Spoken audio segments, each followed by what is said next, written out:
जब कभी आपके अंदर चीज़ों को या लोगों को बहुत ज़्यादा नियंत्रण में रखने का विचार आने लगे, तो सोचिएगा दोस्तों, क्योंकि ये फीलिंग, ये भावना तभी आती है जब आप डर के इमोशन से बिहेव कर रहे होते हैं। जब आपको डर लग रहा होता है, आप डरे हुए होते हैं, तभी आप लोगों को कंट्रोल करना चाहते हैं और तभी आप अपने द्वारा किए गए कार्यों के रिजल्ट को भी कंट्रोल करना चाहते हैं। पर जब आप पूर्ण रूप से निश्चिंत हैं, पॉजिटिविटी में हैं और आपको पता है कि आप अपने कर्तव्य और अपने पथ पर निष्ठ हैं और सही प्रकार से चल रहे हैं, तो ना आप परिस्थितियों को कंट्रोल करना चाहेंगे और ना ही लोगों को, क्योंकि कंट्रोल करने की प्रवृत्ति सिर्फ फियर बेस्ड होती है और जो कुछ भी फियर बेस्ड होता है वो फियर में ही रिजल्ट करता है। क्योंकि लॉ ऑफ यूनिवर्स कहता है कि आप जो वाइब्रेशन ब्रह्मांड में भेजेंगे वही वाइब्रेशन आपके पास लौट के आएगी। आप लोगों को कंट्रोल जितना करना चाहेंगे उतना ही वो आपसे दूर जाएंगे।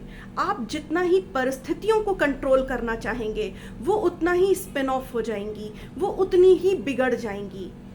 पर जब आप रिलीज कर देते हैं अटैचमेंट्स को, जब आप परिस्थितियों को और लोगों को फ्री कर देते हैं, उन्हें फ्रीडम दे देते हैं, तो आप देखेंगे कि परिस्थितियां भी आपके अनुकूल हो जाएंगी और लोग भी आपके अनुकूल हो जाएंगे।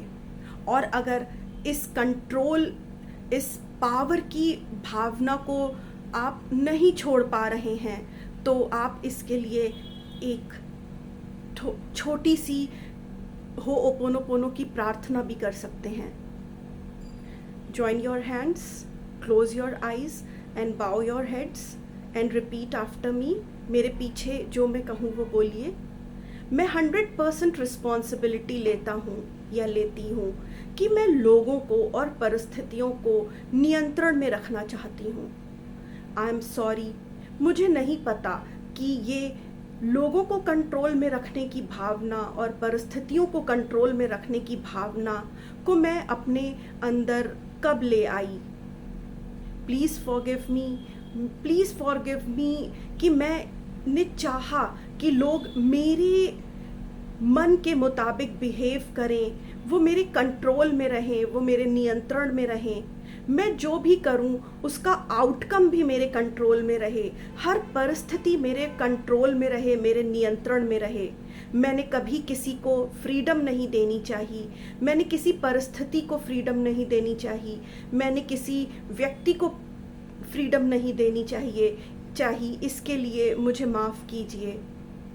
आई थैंक यू यूनिवर्स, आपका बहुत बहुत धन्यवाद है कि इस इशू को आप मेरी लाइफ में लाए और मुझे बताया कि मैं जितना चीज़ों को और लोगों को कंट्रोल में करना चाहूँगा वो उतना ही मुझसे दूर भागेंगे और परिस्थितियाँ उतनी ही बिगड़ जाएंगी।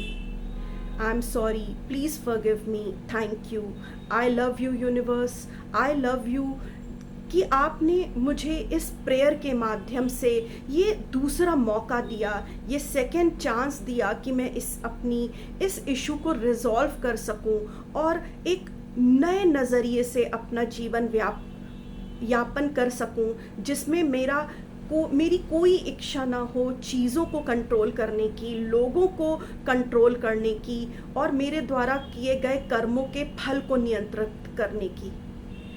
Dear universe, I am sorry, please forgive me, thank you, I love you।